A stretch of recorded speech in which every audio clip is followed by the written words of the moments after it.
What's up, everybody? This is Jeff Garcia here at Locked On Spurs, and yes, your eyes do not deceive you. It is a bonus episode of Locked On Spurs right now.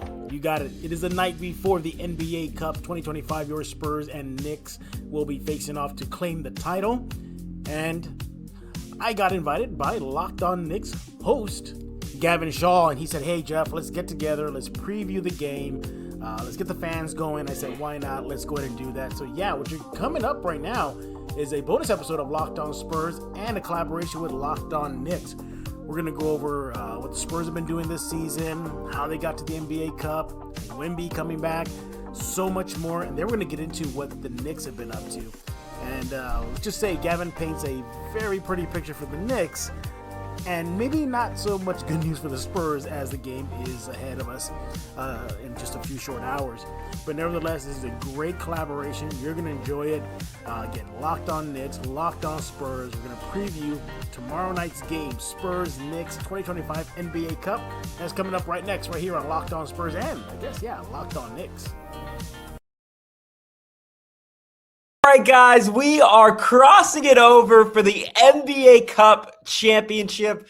I'm Gavin Schall. I'm the host of Locked On Knicks. He's Jeff Garcia. He's the fantastic longtime host of Locked On Spurs, former New Yorker. So he's a little bit of weight in Knicks world as well. Yeah. In your heart, always a New Yorker, always a San Antonian as well. Jeff, this is really cool for me. I've never gotten to do a championship preview on Locked On Knicks. It's not the championship preview I've dreamed of doing, but this is still, I would say, a pretty cool moment for both these franchises. The Knicks building up after 20 years of struggles. The Spurs, you guys really suffered 5 years, and then all of a sudden, generational big man again. Whoop-de-doo. It's good to be a Spurs fan. How you doing, man?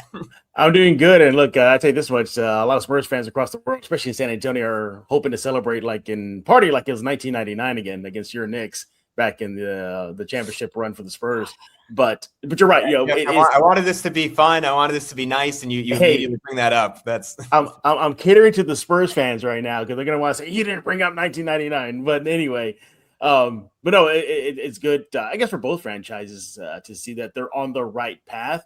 Sure, It's not a playoff game, a playoff series, an Eastern Conference Finals, a West Conference. We get that, but considering where these two teams have been over the last few years, these are great steps in the right directions to getting back on track to deep playoff runs, maybe final appearances. Yeah. And the Knicks obviously have been on the brink, want to get a little closer. Spurs look like a team that could go from not making the playoffs to maybe making the finals this year. Who knows? And that's where I want to start because we are 2 days removed from San Antonio getting the win of the NBA season, with apologies to the Portland Trailblazers, who also beat the Thunder this game, had more stakes. Oklahoma City, right? They were very open about wanting the smoke, saying we're not taking games off. We don't care about having to play the extra game. We're young. We're like 15 deep. We're going to go win the Cup championship. And I, on my end, Spurs fans, you can get mad at me.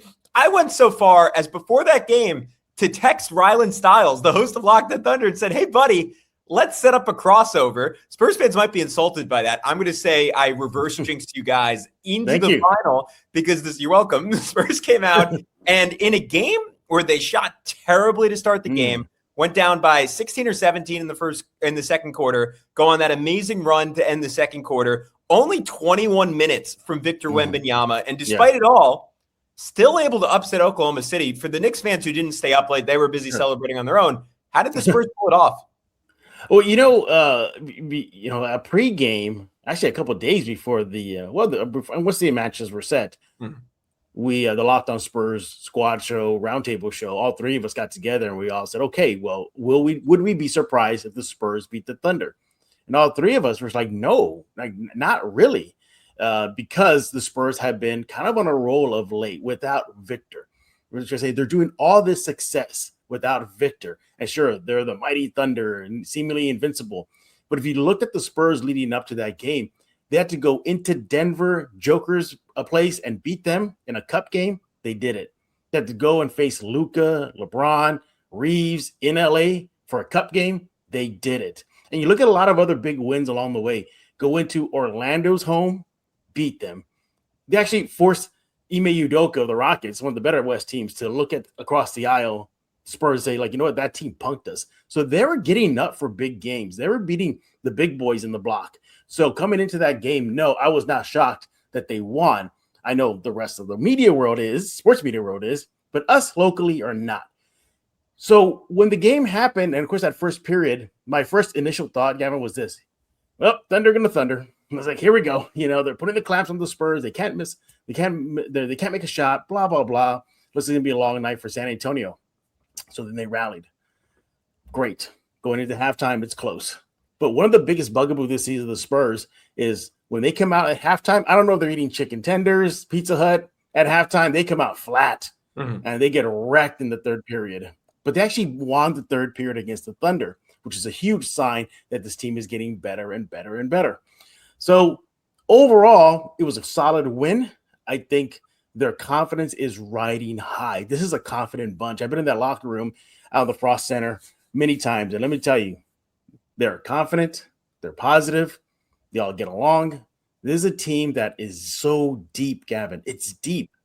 You pick a position, and more than likely, they're going to have an adequate backup or at least some depth. Oh, you want to – oh, no, De'Aaron Fox has to take a breather. Here comes Dylan Harper. Oh, no, Wemby needs some timeout. Here comes Luke Cornett, championship experience, Luke Cornett with the Celtics. So you keep on going down the line. This team is deep. And when I was looking at that matchup with the Thunder, I go, if the Thunder want to run, Spurs are going to want to run with them. That's even playing right into their hands. If they want to play a half-court setup, they got Victor, you know, and they got Luke that can clog up that paint. So I think pound for pound, I think the Spurs might be the Thunder's biggest threat in the West. If you really break it down, I'm right alongside Denver. But all in all, you know, with the Wemby thing, you know, I love how they backloaded his limit restrictions. So I thought that was a brilliant move. And you got a lot of unsung heroes on this roster. And that's what I like about this Spurs roster. You got the usual suspects, and rightfully so: Vic, Castle, Harper, Fox. I get it. But if you go down that line, there's a lot of guys that help this team be where they are right now and don't get the praises. Harrison Barnes. Have you seen what he's been doing this year? He's been playing amazing. Yeah. Amazing. Devin Vassell has really upped his game.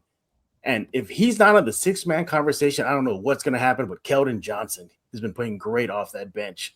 So they got a lot of firepower outside of the four suspects that everybody points to when it comes to what makes San Antonio tick.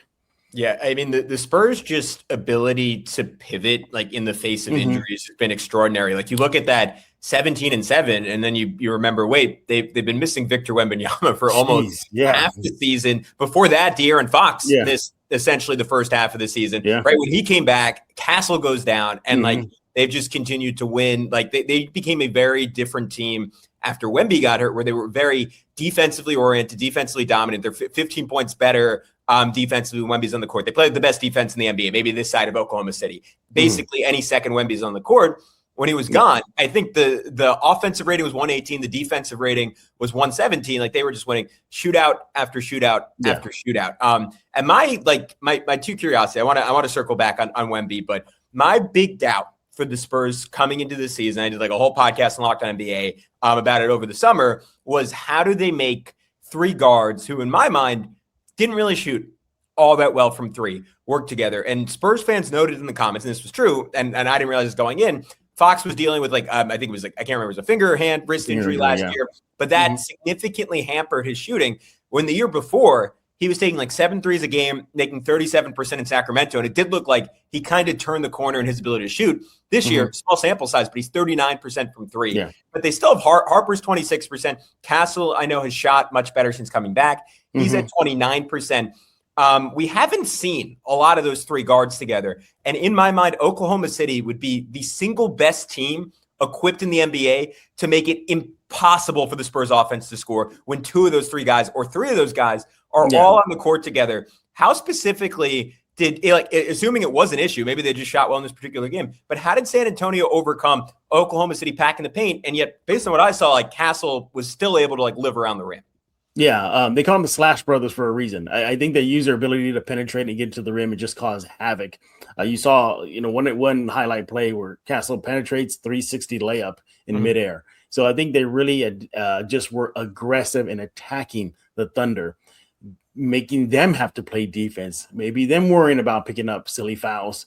And I think that's where they compensate for the lack of consistent outside shooting. Now, credit Castle.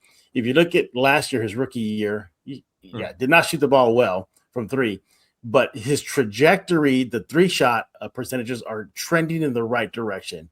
He ain't gonna be Steph Curry. I think the only person who think can be Steph Curry is Gavin on this planet. But outside of Gavin, he's getting better. I think at this point, Fox is Fox. In his career, he's gonna be hovering out mid 30 percentage, 35, 37. I think that's gonna be him.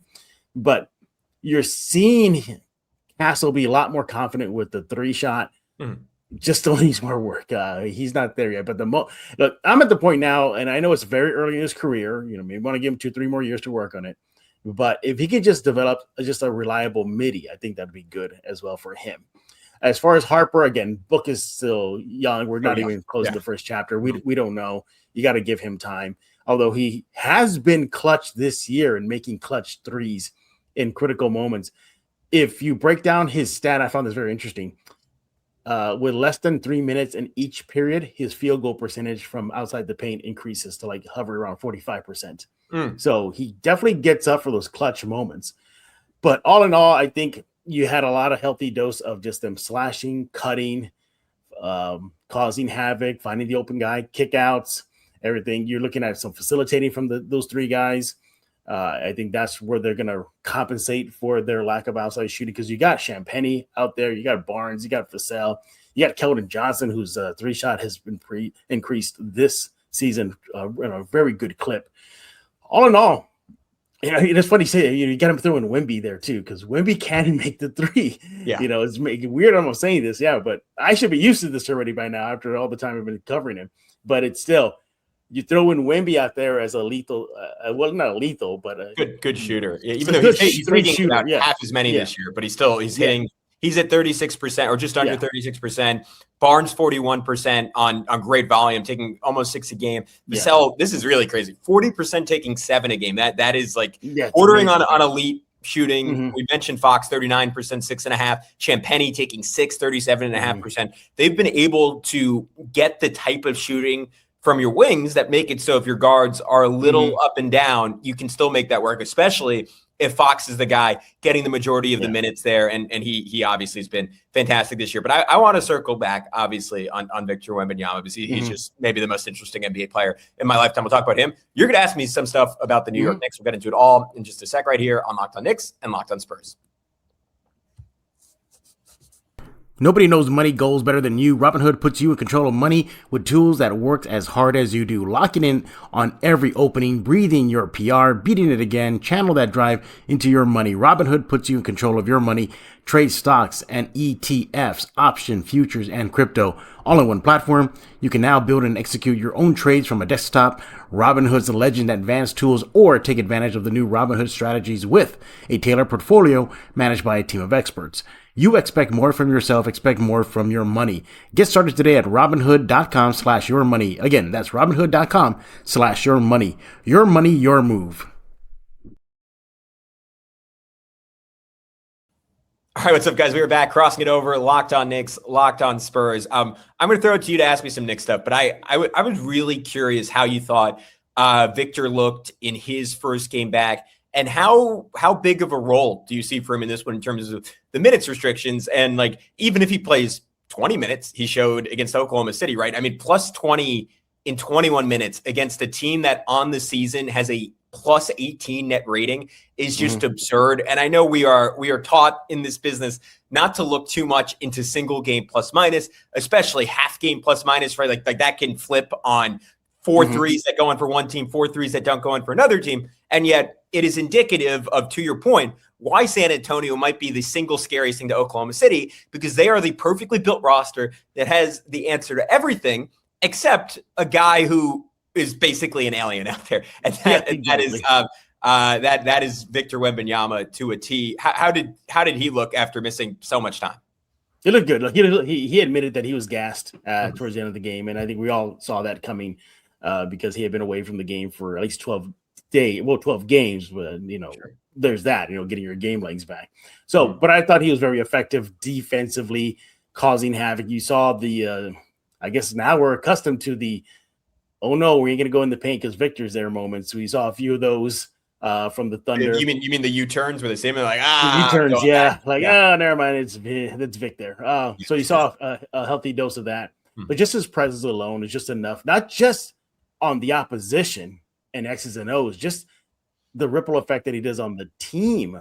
How much confident they are knowing they have him behind them. If a Shea got past them and they can hopefully rely on Wemby to clean up their mess, or if they can't find a shot to create their own shot, just dump it into a Vic and let him go to work.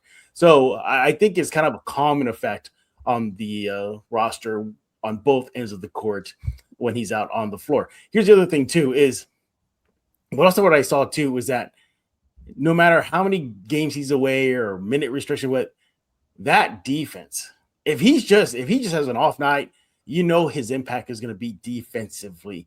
And I think the Spurs have enough offensive weapons to overcome Victor not having a good game. But not everybody, he does have bad games. Yeah, it does happen. But I think his defensiveness, just him on that end of the court, is enough to rack up some wins as the season moves on. And also, too, I don't know what happened during those 12-game absence there, but he must have learned how to talk some smack because he was literally flexing at the Thunder, staring down Caruso, and just talking a little smack.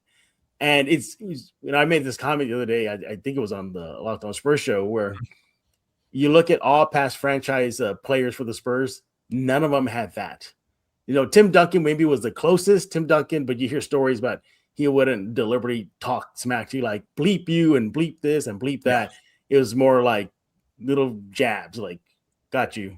Oh no, I'm going to go for a layup. Totally monotone. Very monotone. Yeah. Victor is very out there. And I love that. I love that about him.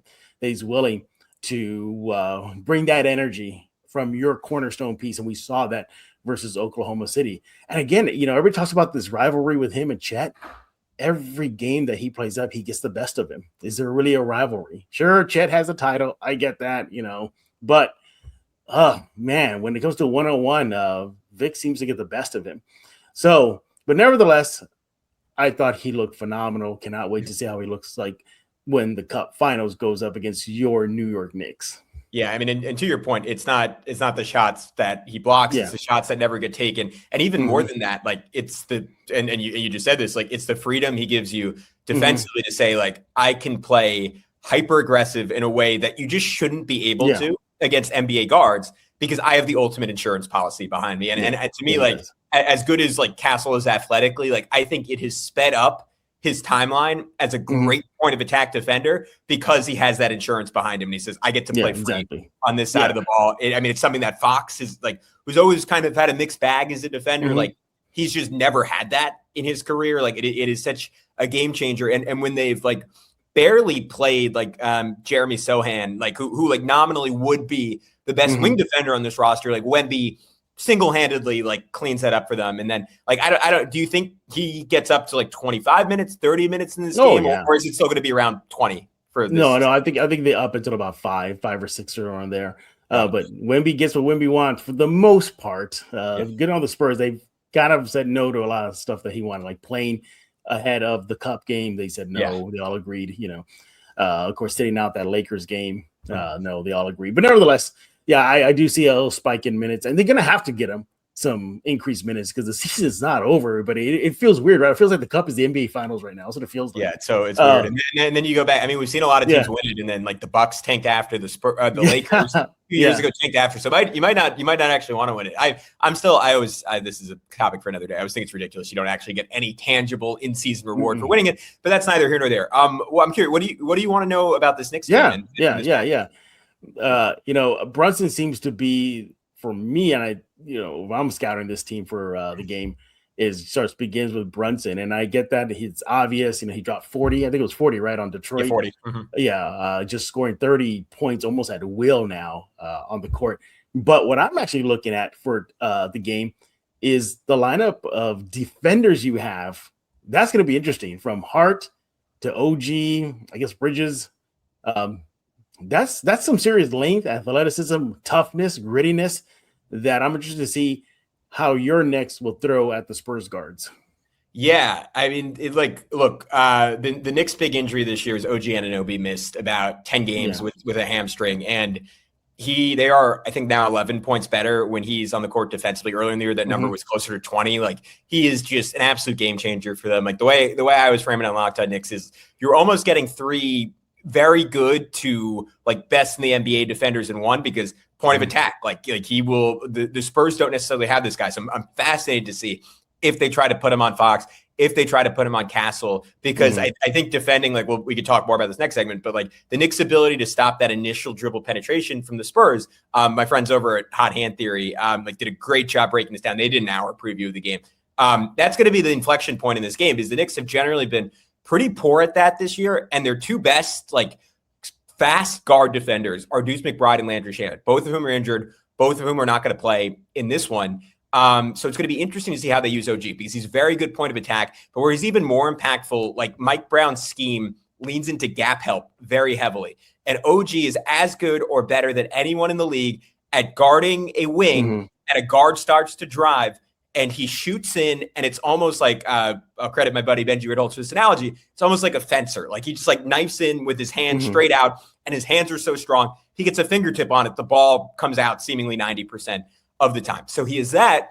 And then perhaps the most important element of his defense is like the help side rim protection, right? Especially when Karl-Anthony Towns is on the floor. Cat's actually had a pretty good season statistically, defensively, but he will get caught like somewhere between a drop, somewhere between being on the level, basically in no man's land. And that's when you need OG Anunoby to rotate over and get a block at the rim. And we saw in that game against the Magic, he was covering, I'm trying to remember, I think it was Suggs in the corner. Bane beat Mitchell Robinson on a switch, and he rotates over, and with his left hand, Bane, like really good play, tries to go to the other side of the rim. You're always taught as a player, use the backboard as a shield. And OG with his left hand comes over and swats it crossbody, opposite side of the rim. Like he is a freak of nature. As far as the other two guys, they're having far better defensive seasons than they did last year. Mikal Bridges was lost on that end. Like Tom Thibodeau used him almost entirely as like the lead point of attack guy, take the Castle, take the Fox, and he struggled with that. Like one of the worst screen navigators in the NBA. Him and Cat together was just a disaster of a combo for the Knicks. Mike Brown has gotten him off the ball a lot more, and it's really freed him up as a defensive playmaker. Like I think up to this point, I think maybe, I'm sure Wemby would be up there if he was fully healthy, but I think he might still lead the NBA in 2 steal, 2 block games. Like he has just been like an event creator, I guess maybe the term you'd use defensively. Like one-on-one, he's a little up and down, like stronger wings, like someone like Keldon Johnson, I think could get a beat on him at times, but his shot blocking, especially in help, his just like jumping passing lanes has been key. And Josh Hart has been playing easily the best defense of his Knicks career. Like I've argued for a long time, he's overrated on that end of the floor. Like last year, he just constantly got back cut. And this year, after a slow start, like he's super locked in. You don't see those back cuts happening anymore. He had, I think, 3 steals in the second half alone that, if I'm remembering correctly, all 3 of them led to transition buckets for New York in that game against the Orlando Magic. Like his hands have been great. His ability to battle against bigger guys. Like I almost wonder if there are situations where like you would put him on Wemby and just ask him to wall off and like try to, because the teams, and I'm curious your take on this, but I know at times teams have had success just putting super strong dudes on Wemby, getting into a space, being physical. And there have been games this year, you said like when he has bad games, it's because he settles a little bit. And that will obviously not be the Knicks' primary matchup. It'll be Mitchell Robinson. It'll be Karl-Anthony Towns. But I'm curious at times where you have someone like Josh Hart just wall up against him. He actually, like against Giannis, he did a really good job doing that. I'm curious your thoughts on that. I also want to get into some of the keys to the matchup. We'll just take a quick break. We'll come right back. We'll talk about it. NFL seasons move fast, and one big play, and suddenly everything feels different. That's what makes live betting with FanDuel so exciting. You're not just watching the game, you're reacting to it in real time. With FanDuel, you can place bets as the action unfolds. Every drive, every momentum swing, every highlight moment. Live betting is the best way when games start to shift. A receiver gets hot, defense tightens up, or the momentum flips after a turnover. FanDuel lets you jump into the moment. Live spreads, money lines adjust instantly, player props update as guys heat up. You can bet next touchdown scores, drive results, totals, and more. It keeps you locked into every snap, every drive, every possibility. So if you want to be right in the middle of the action this season, visit FanDuel.com and place your NFL live bets all season long. FanDuel, the game moves fast, so can you.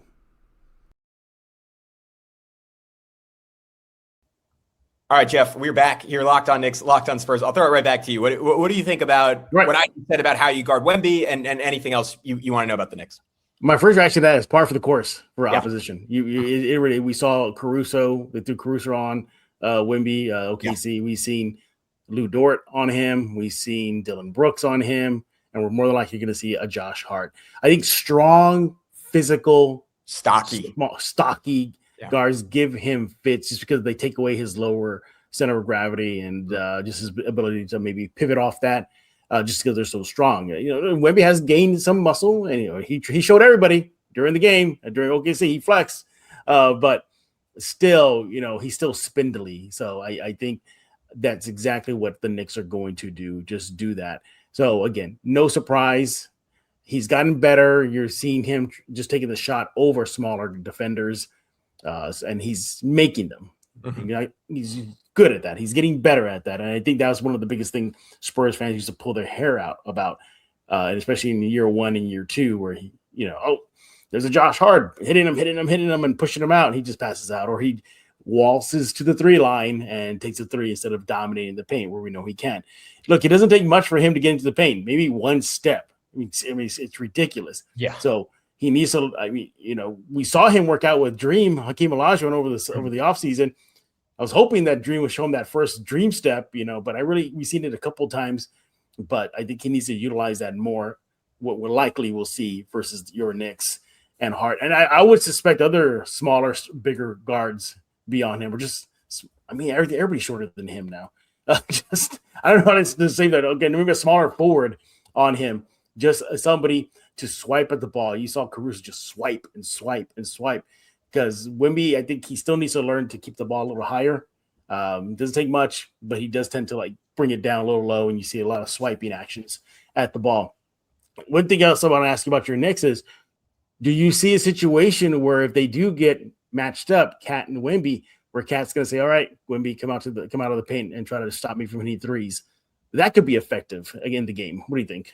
Yeah, what's fascinating is Cat, I think everyone expected Mike Brown, we all clowned on Tom Thibodeau, he doesn't believe in modern basketball. He doesn't look at the numbers. For a Cat shooting not an ideal amount of threes this year, and he's only taking half a 3 more per game.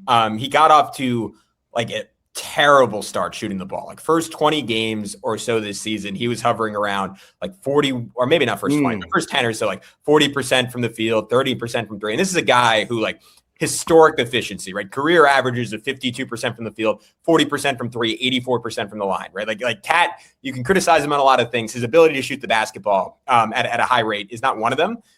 So he's been picking up a little bit from 3, and he's coming off maybe one of his 2 or 3 most efficient performances of the season. He scored 29 points against the Magic on 11 shots, right? 9 of 10 from the free throw line. Only took 2 threes, 1 of 2. He's been a little reticent from 3, and he's mostly been using his 3, right, to get into his pump fake, to drive at a big, and that seems to be his preference this year, right? To go downhill, to lower his shoulder, to get a bump. And I'm so curious, to your point on the strength that Wemby added this summer, how that looks. Is Cat able to drive that shoulder and bump Wemby far away enough? Because you can get the same bump you get on every other center in the league and get a layup.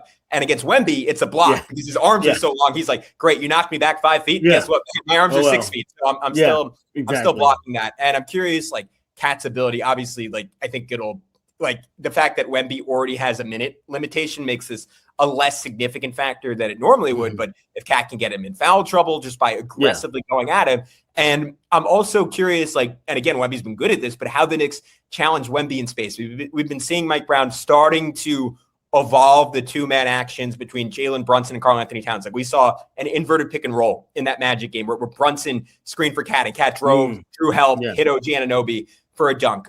We saw them run a little horn set where Brunson and Cat were setting screens up top, and then you're tracking Cat, you're tracking Brunson, you're tracking Bridges on the ball, and Bridges hits Cat for a lob. Like we've seen Brunson cut off Cat, and the guard who's chasing Brunson just stick with Cat because they're like, wait, he's popping for three. I'm not leaving him open. And Brunson cuts and gets a wide open layup. And the Knicks need to lean into that because those are for my money, like two of the 12 or so best offensive players on planet Earth. The more time they're doing things together, the more stress you're putting on a defense. I'm curious, like Wemby's ability to guard in space and how he handles that. Like if he's on an island against Jalen Brunson, if he has to chase because Cat's doing a lot of dribble handoffs this year, how he holds up, whether or not the Spurs switch that, and what their answers are to the Knicks doing that and attacking a group of wings for the Spurs that I do think are somewhat vulnerable defensively if Wemby's not sitting back at the rim to help them. You know, Gavin, you said all that, and my answer is weird. I mean, and I'm not trying to be mean or anything, but my answer is yes, he can. Yeah. All that you said, he can defend it. Yeah, he checks every one of those boxes. And I believe he's the best defender on the planet. Like, I believe that, yeah. And you hit it on the head. It's just his wingspan is ridiculous. I've seen plays, you know, where he gets burned by a guard. And just for example, let's just say Brunson were to burn him, you know, cross him up and get to the rim. Even if the player is 2-3 steps ahead of him, one step for Wemby can cover the 3 steps that the player took to get to the basket and add in the length, and he can swat it away or at least tip it away. And I also think too, we hit it in the other segment earlier, just his presence alone caused a lot of uh-ohs. You know, I think that I saw in the OKC game exactly what you just described, bodying him, you know, Lou Dort hitting him, SGA trying to get around him, or any other guard, Caruso getting around him. Every scenario that you just pointed out that the Knicks couldn't take, I've seen it before. We saw it in the OKC game, and he can cover that. He covered it.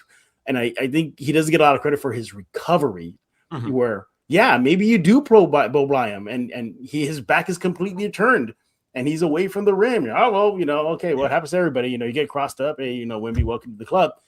But I've seen him just literally turn his torso around like and did just bat it away. He does like 180 blocks. You hear about 180 dunks. You don't hear about 180 blocks where he just spins and flips and blocks. He just spins. He'll literally, like, his feet are bang. He just spins around like this, and he'll tap it.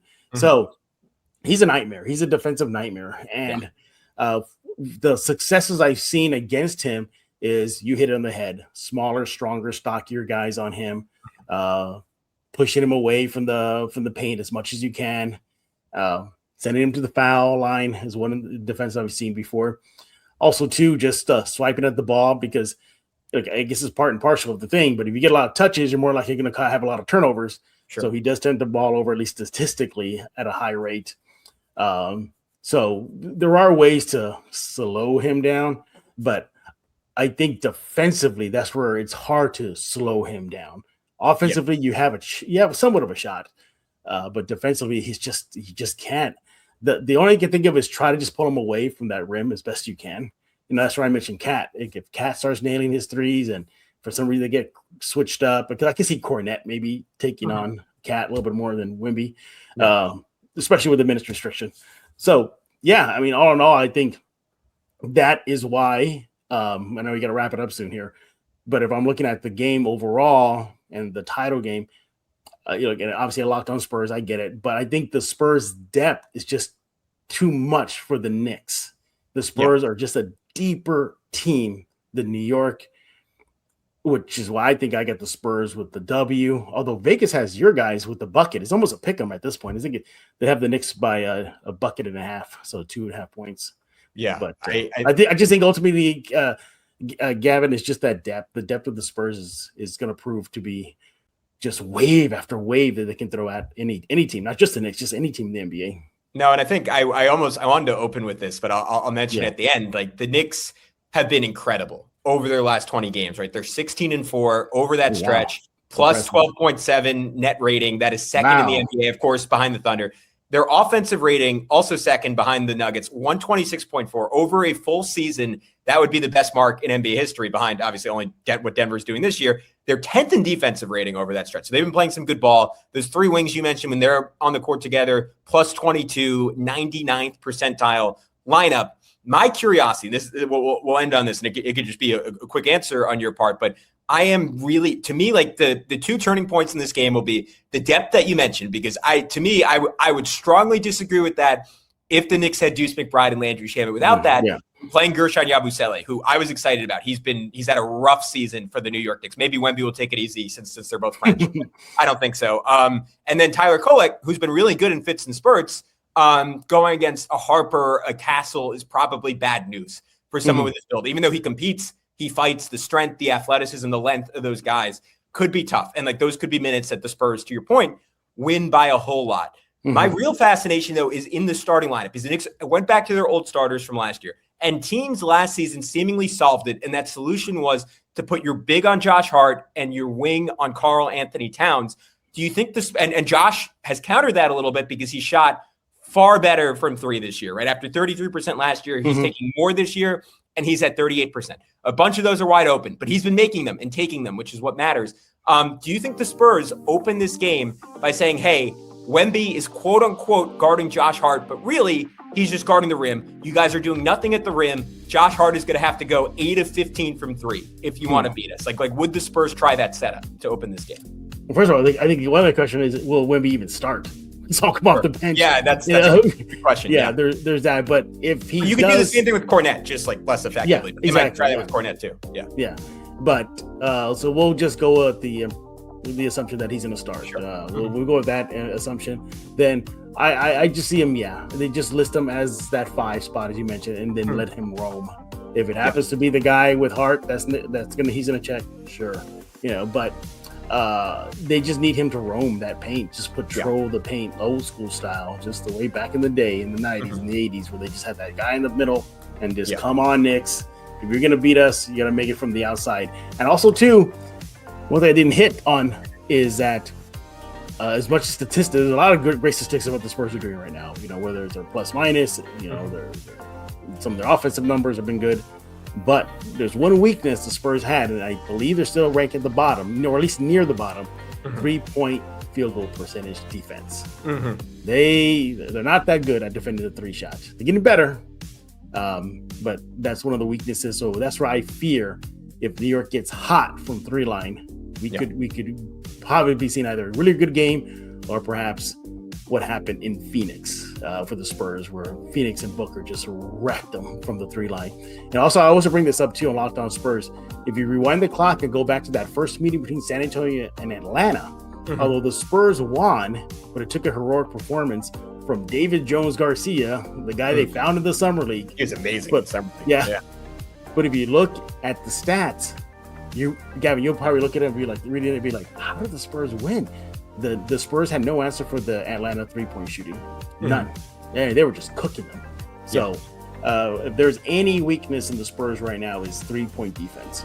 Yeah, I keep going back to Deuce and Shamet being out because they're the guys most equipped to guard De'Aaron Fox, and they're the Knicks' 2 best shooters. So that could potentially hurt New York a little bit. I do think Cat, to your point, like this could be a game he shoots 10 threes. I think the Spurs will counter that very clearly by having Wemby guard Josh Hart and someone else on Cat to like track him, because if not, you would be pulling Wemby from the rim. So I'm so interested to see how it goes. I think it's a fascinating matchup. I think it's a fun matchup. Again, it is clearly the best team, given the injuries that other good teams the Knicks have played this year have had. Like this is in some ways like the first real challenge the Knicks have had this year. The Spurs play out west. They've had plenty. They've proven their bona fides. We'll see who comes out on top. Be sure to check out Jeff and Locked On Spurs. I know you're doing a second preview episode for this game. The Knicks fans, highly encourage you to go wherever you can find podcasts. On YouTube, go check out Locked On Spurs. Spurs fans who want to learn a little bit more about the Knicks, we have plenty of content as well over on Locked On Knicks. But until then, he's Jeff. I'm Gavin. We'll talk to you soon on Locked On Spurs and Locked On Knicks.